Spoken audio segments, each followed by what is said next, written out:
Pep Guardiola won't find it easy in England. Foreign managers never do, claimed Sir Alex Ferguson in 2016. He went on to say, Pep will be a success, but I don't think he'll ever replicate what he did at Barcelona because that was a high standard. They were the best. Fast forward to 2024, and after 16 trophies, Pep is still at Manchester City, still firing on all cylinders into his 8th season at the club. But how did he do it? How did he change Manchester City into a world-beating club? Here's the story of how Pep changed Manchester City. Consider subscribing to our channel. It's free and helps us a ton. Thanks. The easy and disingenuous answer is money. I mean, Manchester City has spent a lot of money. But that's true for quite a few clubs. Just look across the town. And as I said, it will be a disingenuous answer because money alone cannot do what Pep has done with this Manchester City squad. To put things in perspective, City had the money for 8 years before Pep's arrival, and in those 8 years, City won only 6 trophies, including 2 Premier League titles, 2 EFL Cups, 1 FA Cup, and a Community Shield. They made it to the Champions League semi-final only once before Pep in that time. But you get the point. So what did Pep do that others couldn't? How did Pep make Manchester City into an all-conquering juggernaut? Well, it did not happen overnight. When Pep first arrived, Manchester City was a team in transition, having performed pretty poorly in the previous season, accruing only 66 points throughout the season and barely finishing 4th. Manchester City's owners had lofty ambitions when they acquired the club in 2008, and even after definitive progress, the club was still not performing according to the investments made. We do have a whole video on the rise of Manchester City after its takeover. Do take a look. Meanwhile, Pep was breaking records, first at Barcelona and then at Bayern Munich. Pep's Barca was in particular a very special team. We have made a detailed video on Pep's time as Barca's coach too, another one you should check out. So when he arrived at Manchester City, the whole world took notice. A serial winner coach with the kind of resources he was going to have available to him at City, it seemed ominous for the league. However, it seemed for the time Sir Alex Ferguson was right.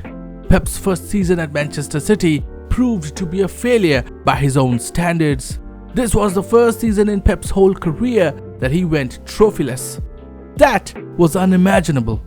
Pep's detractors, who for the longest time have either called Pep a checkbook manager or a lucky manager because he had Messi on his team when his Barca was steering through La Liga, had ammunition. The media were not kind to him either, with regular snipes at Guardiola way and how it wasn't going to work in England. While one article proclaimed, and I quote, "In Guardiola's mind, at least all those predictions that his aesthetic style would not be sufficiently robust for the English game are now playing out as self-fulfilling prophecies." Another article pinned the blame for City's failure to progress in the Champions League on the players. It did not help that City had invested a significant amount of money in the squad when Guardiola arrived, close to £172 million, bringing in players like Ilkay Gundogan, Leroy Sané, Gabriel Jesus, John Stones, Nolito, etc., which meant there was extra scrutiny on his team's performances. He made some seemingly harsh but in hindsight necessary decisions too, like shunning Joe Hart in favor of a ball-playing sweeper-keeper in Claudio Bravo. The season, however, proved to be a disaster for Bravo, who eventually lost his place to City's second-choice keeper for the season, Willy Caballero. City's defensive frailties were also on full display as City leaked goals in crucial matches, and it was clear that City's aging defense couldn't keep up with Guardiola's demands. Going into the 2017-18 season, it was clear that Guardiola, who had made his name as a problem solver, had the huge task of solving English football. The 2017-18 season rolled in and it was apparent what Guardiola needed. Almost £215 million were spent on defensive reinforcements as Walker, Danilo, Benjamin Mendy and Laporta were brought in. But the most important of his defensive acquisitions this season was Ederson. He wanted, in fact, he needed a ball-playing sweeper-keeper that could play the Guardiola way. Something Bravo just couldn't do at City. The aging defense, the likes of Zabaleta, Sanya, Clichy, Kolarov and Caballero all left. And it changed everything. Manchester City went on to break all sorts of records in the 2017-18 season. They became the Centurions, the first club to accrue 100 points in a Premier League season. They also won the EFL Cup, his first trophy in England. Maybe he had figured out England. Or maybe, as his detractors say, the checkbook had worked its magic. But whether you're a detractor or an admirer of Pep, what nobody could deny is that Manchester City were playing unlike anything they have ever played before. A progressive attacking brand of football that people thought wouldn't work in the Premier League. But this was just one season. Could he replicate these results with the same frequency he did in Spain or Germany? Obviously not, right?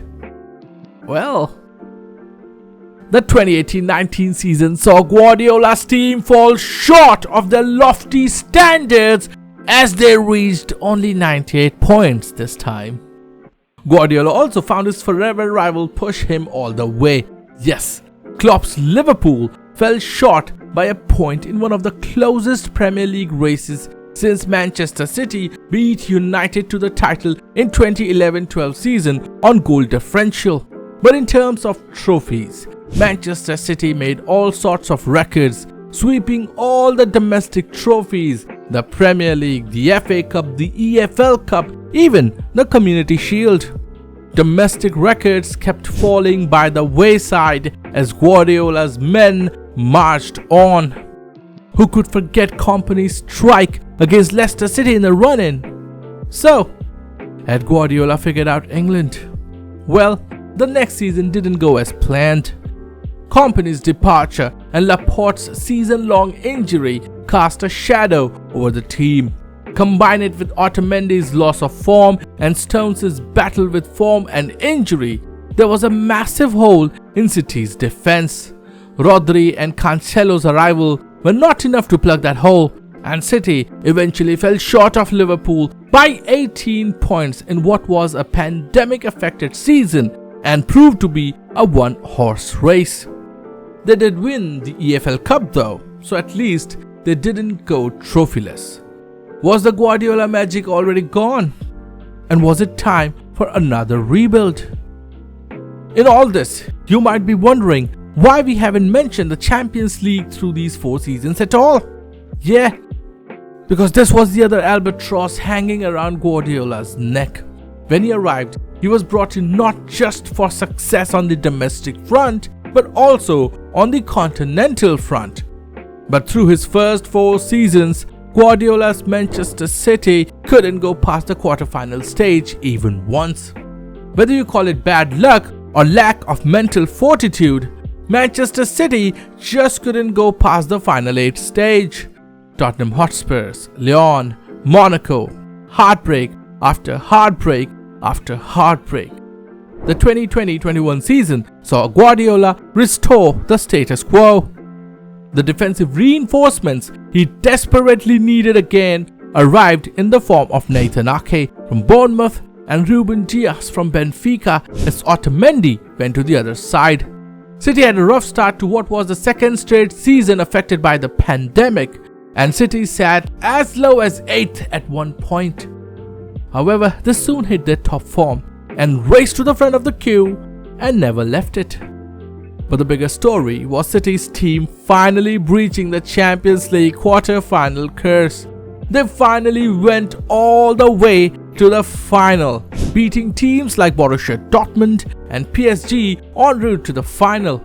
They faced their English rivals Chelsea there. Before this, Thomas Tuchel-led Chelsea had already beaten City twice, once in the league and another in the FA Cup final. So this was a proper challenge for Guardiola, and challenge it proved to be, as City couldn't overcome Chelsea, succumbing to a 1-0 defeat. So near, yet so far. But the domestic juggernaut marched on in yet another close-run title race between City and Liverpool. Guardiola's City once again triumphed by a point. It all came down to the wire on the last day as City trailed Aston Villa 2-0 at home at a time. But a 6-minute 3-goal blitz ensured City's iron grip on the Premier League title didn't slip. Champions League, though, provided another heartbreak. This time, City were able to get to the semi-finals and looked primed to step into the final when they led by 2 goals against Real Madrid in the second leg at Santiago Bernabeu with just the injury time to play for. There was no away goal rule too to spoil the party, as it had done against Tottenham and Monaco in the previous seasons. But in what was one of the most thrilling minutes of football, Madrid scored twice to draw level, and in the resulting extra time, scored through Benzema to draw curtains on City's yet another Champions League campaign. So near, yet so far. Through all these years of Pep at City, one narrative was always the go-to of Pep detractors or critics. If he doesn't win the Champions League with this City team, he's a failure. Pep had become infamous for tweaking his tried and tested methods into unfamiliar tactics at crucial junctures in the Champions League, like not starting De Bruyne in the first leg of the Champions League quarterfinals against Tottenham, or not starting a defensive midfielder in the Champions League final against Chelsea. Pep himself said, "We have to admit it. For me, it's a little bit unfair not to give credit to everything we've won, saying you have to win the Champions League, but at the end, we have to be honest. Everyone in the world says that without the Champions League, it's not the same. So we have to accept it." And so we move to the 22-23 season. 4 Premier Leagues in 5 seasons, countless domestic cups. City had firmly become a domestic behemoth. However, City's performances were poor to begin the season, and at one time, City were 8 points behind the resurgent Arsenal. But it was only the beginning of City's woes. City was slapped with 115 charges of financial breaches by the Premier League in February 2023. At the time, City was struggling in the league, were already out of the EFL Cup, and it seemed like City's time at the top was over. We have explained in details what those charges are and the possible consequences in this video. Through all this, Pep remained defiant. He showed solidarity with City leadership and reminded what happened with the UEFA case. He said, "I'm not moving from this seat. I can assure you, more than ever, I want to stay." It seemed like it lit a fire under him and the Manchester City team. From here on, Manchester City played like a team possessed. As everyone had become accustomed to over the years, City went on their customary winning streak.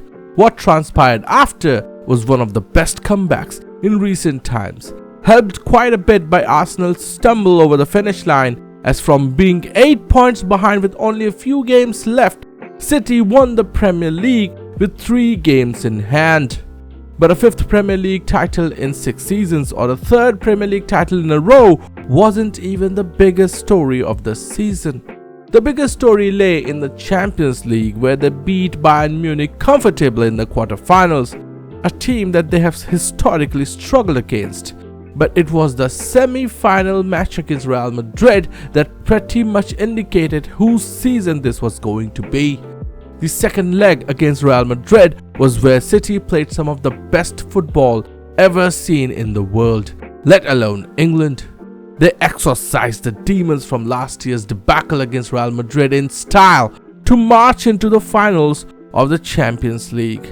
Meanwhile, City also beat their crosstown rivals United in the FA Cup final, which meant Istanbul was possibly going to witness history in the making. And so they did, as City beat Inter Milan in the final of the Champions League 1-0, completing an unprecedented continental treble. The treble. The Champions League trophy finally found its way to the Etihad, something people say ADUG specifically hired Guardiola for. It all had finally come together. Even now, as we are in the middle of the 2023-24 season, Guardiola has added 2 more trophies to the cabinet, namely the UEFA Super Cup and the FIFA Club World Cup. They sit second behind Liverpool on the table, are in the round of 16 of the Champions League and have everything to play for, except the EFL Cup. So now that we have taken a gander through his City career so far, how did it all come through? A lot of people keep pointing towards the money at his disposal, but the whole Premier League is awash with money. The Premier League clubs are some of the biggest spenders across all football. Some might want to point to the 115 charges and say they cheated their way through it and Guardiola is an accomplice. But these are charges, not convictions, so it's a moot point for now. Moreover, even if we take money into account, a club like Manchester United, with all the history and money that they have spent, hasn't even come close to emulating what Guardiola has done with City or every other club he has managed over the years.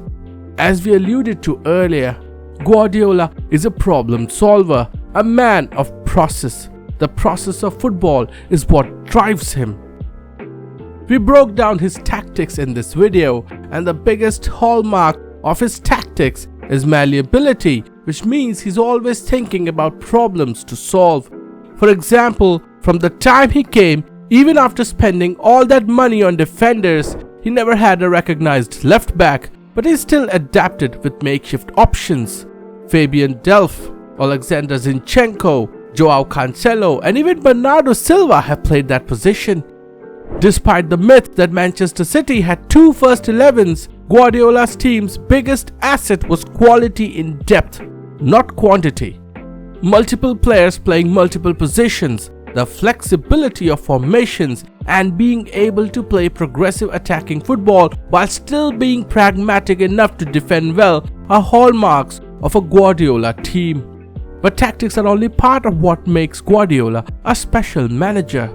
Guardiola is also a very good man manager. To instill belief in a team that was still learning to box with the giants of football, a team that had a soft underbelly, is a huge ask. A lot of people think that managing a squad of highly paid footballers and getting great performances out of them just because they have all the talent in the world is easy for any manager. That if you put any manager in Guardiola's position, they'll be able to get the same results. But it's not really that easy. Kevin De Bruyne tells about his first time he met Pep. Pep told him, "Kevin, listen, you can be easily a top 5 player in the world. Top 5. Easily." He credits these words with a change in his outlook. That's a player with the potential to be a world beater, but still needs someone to believe in him, because before this, very few did. We all have the benefit of the hindsight now and know he does become the player he always threatened to be. But tell that to Kev, who was told by Mourinho that he will only be the 5th choice midfielder in his Chelsea team. These little things matter. Take a look at how Phil Foden has been nurtured from academy to the first team. When the whole Manchester City fan base, even some pundits, were asking for Foden to be fast-tracked to the first team, Guardiola resisted. Over time, Phil Foden, a flair player, the Stockport Iniesta, has become a more well-rounded player who can, as Guardiola usually likes his player, play multiple roles. That doesn't mean he has become a finished article, but he's become an important part of this Guardiola team. Guardiola isn't afraid of making risky decisions, sometimes too risky. Last season against Arsenal, in a crucial game that had title implications, Guardiola asked Bernardo Silva to play as a wing-back against Saka, one of the most dangerous players on the Arsenal team. Silva told Abola, "The craziest thing he asked me to do was probably play on the wing at the Emirates against Saka. It wasn't easy, and it was a game of a lot of pressure because we were behind them, and if we lost or drew this game, we would be out of the fight for the Premier League." City eventually went on to win the match 3-1, which played a huge part in them winning the league. As we can see, Guardiola has had a huge impact on English football and football in general. More and more managers have been inspired by him. More English clubs are looking for managers who play a progressive brand of football, and in that way, Guardiola's impact on English football is profound. Guardiola may yet go on to win more accolades at City. Now, we are not saying he's some underdog who took over an underdog team to turn it all around. We won't even say that he overachieved because a lot of people expected this. But he was expected to wilt under the English football demands pressure. Instead, he has changed English football, maybe forever. Thank you for watching. Like if you liked it, share if you find it worthy, and subscribe for more content like this. This is Salty Football.